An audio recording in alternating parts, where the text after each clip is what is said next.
Amar Rabbi Chia bar Avin, the last recording of this Sugya. Amar Rabbi Chia bar Avin. Rav Tzali shel Shabbat be'erev Shabbat. Rav prayed a tefillah of Shabbat on Friday before nightfall. Rav Yoshia matzli shel Motzei Shabbat be'Shabbat. Rav Yoshia prayed the Saturday night prayer of Motzei Shabbat while it was still Shabbat. On Saturday, let's say late afternoon, but it was still Shabbat, and he prayed the Arvit of Motzei Shabbat. So now, back to the first case, Rav. With regards to Rav, Sali shel Shabbat be'erev Shabbat, when he prayed the Shabbat prayer on Friday, Omer kedusha al hakos or eno Omer kedusha al hakos? Is he allowed to say kiddush on a cup of wine, or is he not allowed to say kiddush on a cup of wine? So on one hand, it's still daytime, so it's not really Shabbat yet. So can he say Kiddush? Or maybe not. Maybe it's still daytime. But he still prayed the prayer of Shabbat. So which way do we follow? Do we say, well, he prayed the prayer of Shabbat, so therefore he could say the Kiddush on a cup? Or do we say, no, but it's still light outside, so he can't say Kiddush on a cup? Tashma, learn from here.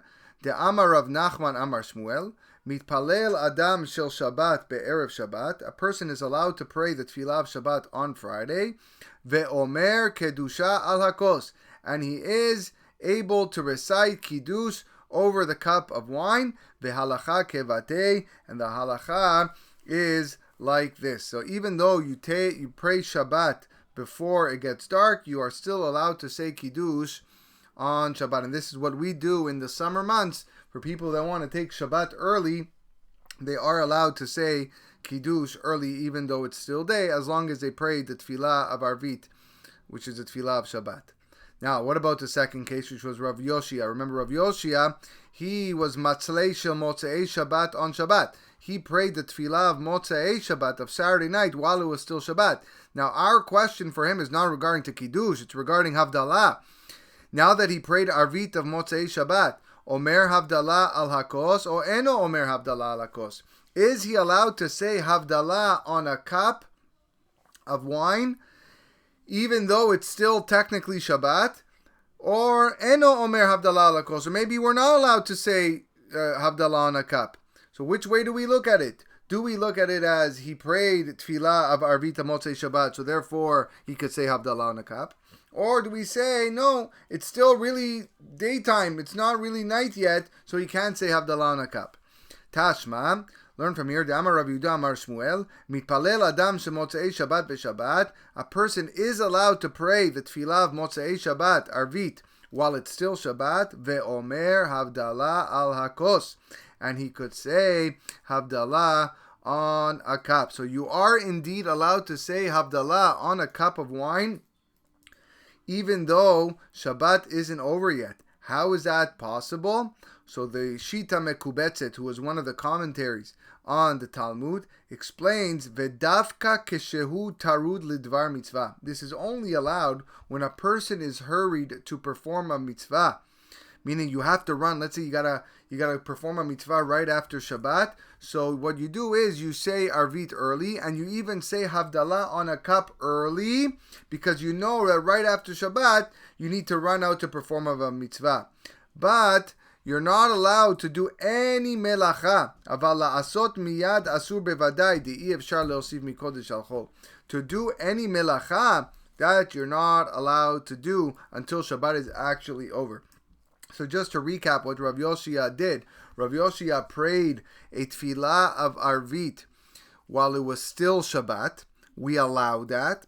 And we even allowed him to say the Havdalah, Hamavdil ben Kodesh Lechol, on a cup of wine, even though Shabbat wasn't over yet. And the only reason why he was allowed to do that was because he needed to perform a mitzvah right after Shabbat. But even though he was to perform a mitzvah right after Shabbat, he needs to wait for Shabbat to be finished in order for him to get into his car or to actually do melacha. You can't do melacha before Shabbat is over, even if it's a mitzvah. The only thing that we allow to be done before Shabbat is over is to recite Havdalah on a cup and say Borei Peri Gefen and Amavdil ben Kodesh Lechol, but it doesn't allow you to do any melacha. Amar Rabbi Zera, Amar Rav Asi, Amar Rabbi Elazar, Amar Rabbi Chanina, Amar Rav. Rabbi Zera said in the name of Rav Asi, who said in the name of Rabbi Elazar, who said in the name of Rabbi Chanina, who said in the name of Rav. 5 people there.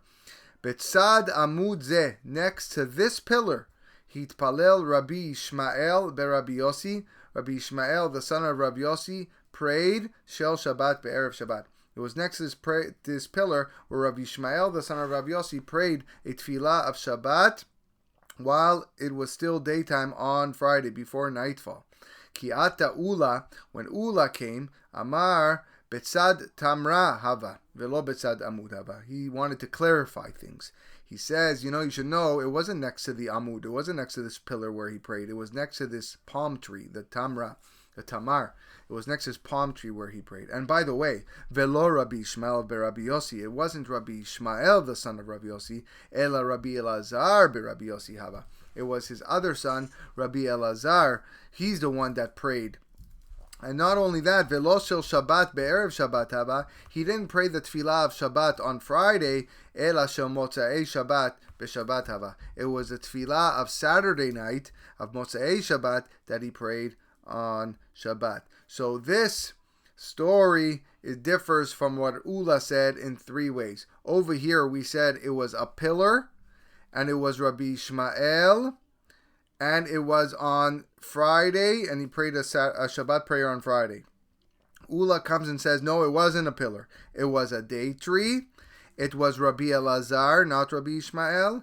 And it was Motzei Shabbat on Shabbat, not the Shabbat prayer on Erev Shabbat. So 3 ways that was different.